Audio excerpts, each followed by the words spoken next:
of Allah and the brother of the Holy Prophet S.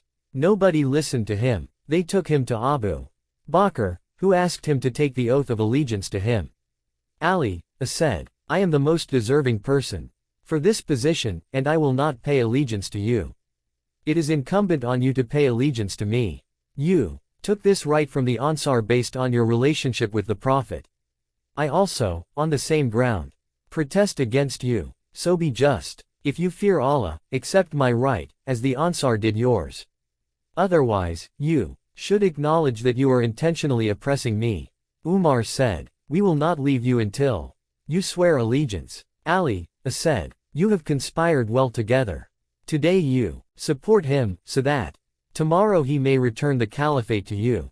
I swear by Allah that I will not comply with your request, and will not take the oath of allegiance to Abu Bakr.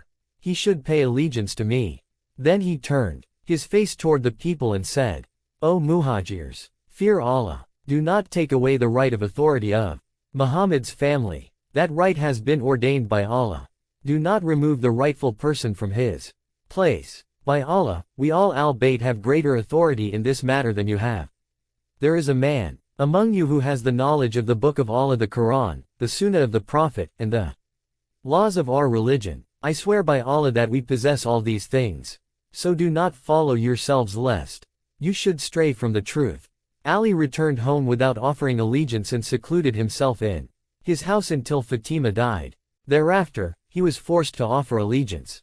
6 Abu Muhammad Abdullah ibn Muslim ibn Qutayba ibn Umar al-Bahili Dinawari, who was an ulema and an official qazi of the city of Dinawar, writes in his famous Tariq ul-Khulafat Raghiban wa Dalat Bani Umayyah, known as al-Imama W as Siyasa, Volume 1, page 13.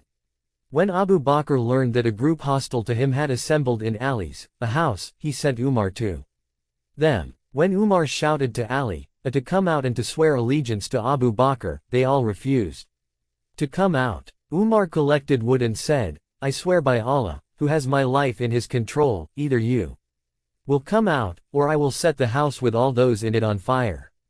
People said, O Abu Hafsa, Fatima is also present in the house. He said, let her be there. I will set fire to the house. So, all of them came out and offered allegiance, except Ali, who said, I have taken a vow that until I have compiled the Quran, I will neither go out of the house nor will I put on full dress. Umar did not accept this, but the plaintive lamentation of Fatima and the snubbing by others forced him to go back to Abu Bakr. Umar urged him to force Ali to swear allegiance.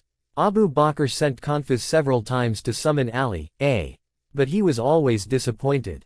At last Umar, with a group of people, went to the door of Fatima's house. When Fatima heard their voices, she cried out, O my father, Prophet of Allah!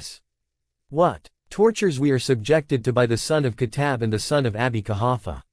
When the people heard Fatima's lamentation, some went back with their hearts broken, but Umar remained there with some others until finally they dragged Ali from the house. They took Ali to Abu Bakr and told him to swear allegiance to him. Ali said, If I do not swear allegiance, what will you do to me? They said, We. Omar snatched the sword and hurled it at the stone inside the house and broke it. Then he brought him out to Khalid. He came back into the house, where there were many people, including Miqdad and all the Bani Hashim. Addressing Ali, he said, Get up. I'm taking you to Abu Bakr. You must pay allegiance to him. Ali refused. Umar dragged him to Khalid. Khalid and Umar forced him along the road, which was packed to capacity with men who witnessed this scene. When Fatima saw Umar's behavior, she, along with many women of the Bani Hashim who had come to console her, came out. They were lamenting and wailing with high-pitched cries. Fatima went to the mosque, where she said to Abu Bakr, How soon have you sacked the al-Bayt of the Prophet of Allah? I swear by Allah, I will not talk with Umar until I see Allah. Fatima showed her extreme disapproval of Abu Bakr and did not speak to him for the rest of her life. 10 Abu Walid Muhib ud-Din Muhammad ibn Ash Shana al-Hanafi died 815 AH. One of the leading Sunni ulema writes in his Rawzat ul-Manazir fi Kabar Ulawail w al-Awakir, in connection with the Saqifa affair, Umar came to Ali's, a house prepared to set it on fire with all its inmates. Umar said, "Enter into what the community has entered." 11 Tabari, in his Tariq Volume 2, page 443, reports from Ziyad ibn Kalbi that Talha, Zubair, and some of the Muhajirin were at Ali's, a house. Umar ibn Khattab went there and demanded that they come out. If they did not, he said, he would set the house on fire.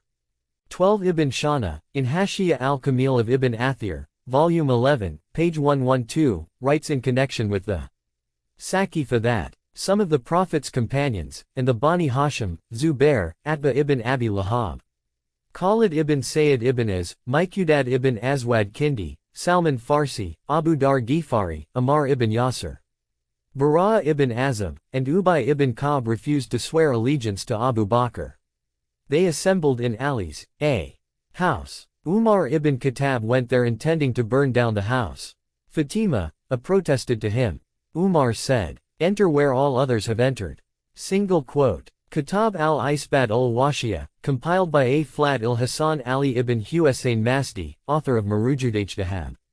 He wrote in great detail about the events of that day.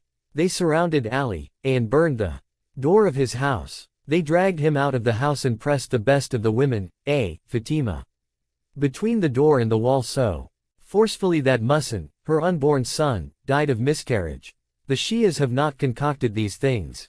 What occurred has been preserved in the pages of history. The miscarriage is a fact.